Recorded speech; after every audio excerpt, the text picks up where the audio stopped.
এক জাহাজ অস্ত্র নিয়ে চট্টগ্রাম বন্দরে পাকিস্তানি জাহাজ।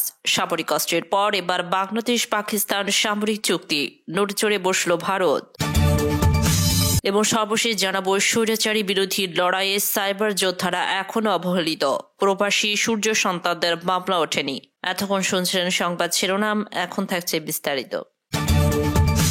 ৭১-এর স্বাধীনতা যুদ্ধের পর ৫ দশকের ব্যবধানে এই প্রথম কোনো পাকিস্তানি জাহাজ সরাসরি বাংলাদেশের সমুদ্র বন্দরে ফিরেছে।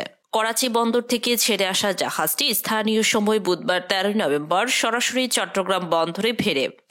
দ্বিপক্ষীয় সম্পর্কে দীর্ঘ বৈরিতা এবং দূরত্ব ঘুচিয়ে পাকিস্তানের পতাকাবাহী কার্গোটি বাংলাদেশের বন্দরে ফেরার বিষয়টিকে বিভিন্ন কারণে ঐতিহাসিক বলা হচ্ছে। আর কূটনৈতিক ও আন্তর্জাতিক বাণিজ্যের ক্ষেত্রে দক্ষিণ এশিয়ার এই দুই দেশের চমৎপ্রদ ও উল্লেখযোগ্য পরিবর্তনে জাতীয় নিরাপত্তা নিয়ে শঙ্কিত হয়ে উঠেছে প্রভাবশালী ভারত। ভারতীয় সংবাদ মাধ্যম টেলিগ্রাফ ইন্ডিয়ার প্রতিবেদনে বলা হয়েছে, ভারতের পূর্ব ও পশ্চিমাঞ্চলীয় দুই প্রতিবেশীর মধ্যে এই ধরনের সরাসরি সামুদ্রিক সংযোগ চালু হওয়ার ফলে বাংলাদেশের দক্ষিণ পূর্ব উপকূলের কাছাকাছি থাকার কারণে ভারতীয় উত্তর পূর্বাঞ্চলীয় রাজ্যগুলোতে অস্থিতিশীলতা ছড়িয়ে পড়ার সংখ্যা দেখা গেছে। সরাসরি এই সামুদ্রিক পথ পাকিস্তান ও বাংলাদেশের মধ্যে দ্বিপক্ষীয় বাণিজ্য ব্যবসায়িক সম্পর্কের উন্নয়নের একটি বড় অগ্রগতি হিসেবে কাজ করবে বলে উল্লেখ করেছেন ঢাকায় নিযুক্ত পাকিস্তানের হাই কমিশনার সৈয়দ আহমেদ মারুফ।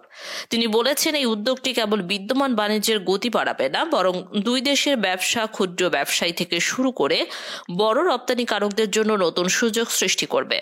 গত আগস্টের শুরুতে ছাত্র জনতার আন্দোলনের মুখে তখনকার প্রধানমন্ত্রী শেখ হাসিনার নেতৃত্বাধীন আওয়ামী লীগ সরকারের পতনের পর বাংলাদেশের নতুন অন্তর্বর্তী সরকার পাকিস্তানের সঙ্গে সরাসরি সমুদ্রপথে যোগাযোগ স্থাপনের মাধ্যমে বাণিজ্য বাড়ানোর আশা প্রকাশ করে। আওয়ামী লীগ সরকার থাকাকালীন ২০২৩ সালে দুই দেশের মধ্যে বাণিজ্যের পরিমাণ $৮০০ বিলিয়ন নিচে নেমে যায়। দীর্ঘ সময় সম্পর্ক স্থবির থাকার পর পাকিস্তান ও বাংলাদেশের সরকারি মহলে এই বিষয়টি নিয়ে আশাবাদ থাকলেও ভারতীয় কৌশলগত বিশেষজ্ঞ সতর্ক করেছেন যে এই সম্পর্ক পরবর্তীতে ভারত সহ গোটা অঞ্চলের জন্য উদ্বেগের কারণ হতে পারে। মাত্র ৩ মাস আগেও দুদেশের বাংলাদেশ পাকিস্তান সম্পর্ক তিক্ত ছিল। এই বিশেষজ্ঞ বলেন, বাংলাদেশের চট্টগ্রাম মংলা দুইটি প্রধান বন্দর গত ৫ দশক ধরে পাকিস্তানের জন্য নিষিদ্ধ ছিল।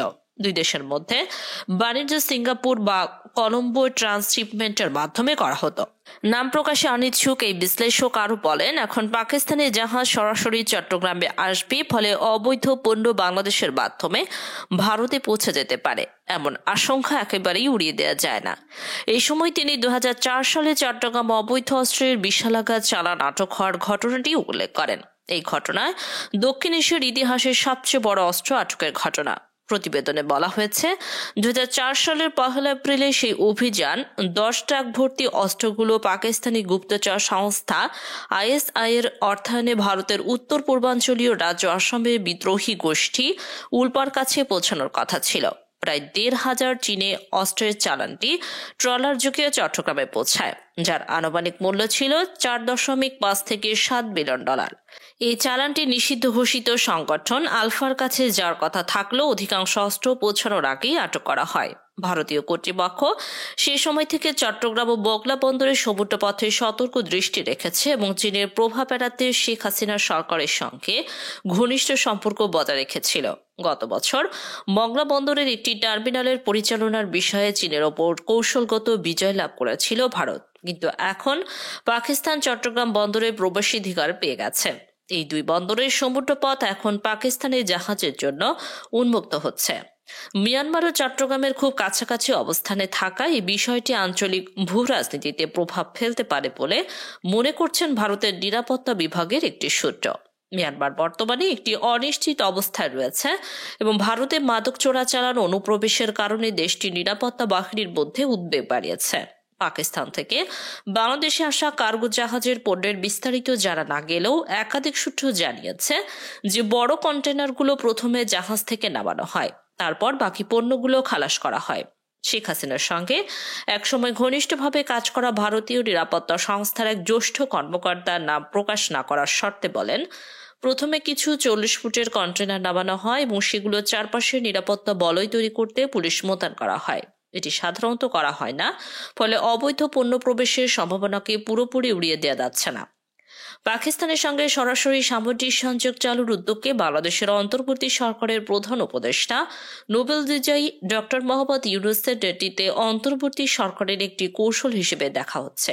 শেখ হাসিনার সরকারের সময়ে বাংলাদেশে পাকিস্তান প্রায় একঘরে অবস্থায় ছিল। শেখ হাসিনা চলতি বছরের 5 আগস্ট দেশ জুড়ে উত্তাল আন্দোলনের মুখে দেশ থেকে পালিয়ে ভারতে চলে যান। পশ্চিম পাকিস্তানে হানাদার বাহিনীর বিরুদ্ধে 1971 সালের 9 মাস ব্যাপী মুক্তিযুদ্ধ করে স্বাধীন দেশ হিসেবে বিশ্বের মানচিত্রে জন্ম নেয় বাংলাদেশ। এর আগে 24 বছর পুরো পাকিস্তান নামে পরিচিত ছিল বর্তমান বাংলাদেশ। শেখ হাসিনার শাসনামলে বিশেষ করে 1996 থেকে 2001 সাল এবং পুনরায় টানা 3 মেয়াদে 2009 থেকে 2024 পর্যন্ত সময়ে ভারত ও বাংলাদেশের সম্পর্ক ঘনিষ্ঠ হয়। ভারতীয় এক বিশ্লেষক বলেন, ডক্টর ইউনূসের ক্ষমতা আসার পর বাংলাদেশ সম্পর্ক পুনর্বিন্যাস করছে এবং তাদের অগ্রাধিকারের মধ্যে রয়েছে ভারতের সঙ্গে দূরত্ব বজায় রেখে পাকিস্তানের সঙ্গে আরো ঘনিষ্ঠ হওয়া। তিনি আরো বলেন, পাকিস্তান মূলত বিভিন্ন ধরনের তুলা বাংলাদেশে রপ্তানি করে আর বাংলাদেশ জুট পণ্য রপ্তানি করে, তবে ভারতের প্রধান রপ্তানি বাজার হিসেবে বাংলাদেশের স্থান পরিবর্তন করা অসম্ভব। বাংলাদেশের উদ্বেগের বিষয় হচ্ছে পাকিস্তান বাংলাদেশের এই নতুন ঘনিষ্ঠতার কারণে আঞ্চলিক নিরাপত্তার উপর নেতিবাচক প্রভাব পড়তে পারে। এদিকে এরই মধ্যে বাংলাদেশ নৌবাহিনী আগামী 2025 সালে বাংলাদেশে অনুষ্ঠিতব্য আন্তর্জাতিক নৌমহড়া আমান 2025-এ অংশ নেওয়ার বিষয়টি নিশ্চিত করেছে। এই বিষয়ে নাম প্রকাশে অনিচ্ছুক বাংলাদেশে এক বিশেষজ্ঞ বলেন, এটি হবে প্রথমবারের মতো পাকিস্তানের সঙ্গে বাংলাদেশের যৌথ নৌ মহড়ার অংশগ্রহণ। গত মাসে একটি ফ্রিগেট পাকিস্তানের উদ্দেশ্যে যাত্রা করে। এসব পদক্ষেপ ভারতের জন্য উদ্বেগের কারণ হতে পারে, বিশেষ করে বঙ্গোপসাগর ও ভারত মহাসাগর নতুন চ্যালেঞ্জের মুখোমুখি হওয়ার সংখ্যা বাড়ছে। শেখ হাসিনার রেজিমে যখন বিএনপি একের পর এক কর্মসূচি দিয়ে আইনশৃঙ্খলা বাহিনী আর আওয়ামী লীগ সম্প্রতি নিষিদ্ধ ছাত্রলীগের ভয়াবহ নিষ্ঠুরতার শিকার হন, তখন সোশ্যাল মিডিয়া সাইবার যুদ্ধে আওয়ামী লীগ বারবার পরাজিত হয়েছে। এক ঝাঁক প্রবাসী সাংবাদিক অনলাইন অ্যাক্টিভিটিস সাইবার যুদ্ধ করে শেখ হাসিনাকে ধরাশায়ী করেছেন। মাদার অব মাফিয়া হাসিনার মুখোশ দেশ বিদেশে উন্মোচন করেছেন। প্রবাসী ওই সাইবার যোদ্ধারা এখনো রয়ে গেছে অবহেলিত। অন্তর্বর্তী সরকার গঠনের 100 দিনেরও তাদের বিরুদ্ধে হাসিনা রেজিমে দায়ের করা মামলা প্রত্যাহার করা হয়নি। এক পর্যায়ে আওয়ামী লীগের গবেষণা প্রতিষ্ঠান centre for research and information এক কর্মশালা গঠন করে সংসদ সদস্যদের প্রশিক্ষণ দেয়। সজীব অজয়দের নেতৃত্বে গঠিত এই সংগঠন 2023 সালের 7 মে ধানমন্ডিতে আওয়ামী লীগ সভানেত্রীর রাজনৈতিক কার্যালয়ে সামাজিক যোগাযোগ মাধ্যমে সংসদ সদস্যের ভূমিকা শীর্ষক এই কর্মশালা করেন। এর আরাফাতের নেতৃত্বে কোটি টাকা ব্যয়ে ভারত ও বাংলাদেশ সাইবার যোদ্ধাকে মাঠে নামান, কিন্তু আওয়ামী লীগ সরকারের জুলুম নির্যাতনের প্রতিবাদী প্রবাসী সাইবার যোদ্ধাকে কাছে টিকতে পারেনি। ফ্যাসিস্ট সরকারের হুমকি ধমকি মামলার আসামি হয়ে দেশ ছাড়তে বাধ্য হয়েছিলেন সাহসী কিছু সাংবাদিক ও অনলাইন অ্যাক্টিভিস্ট।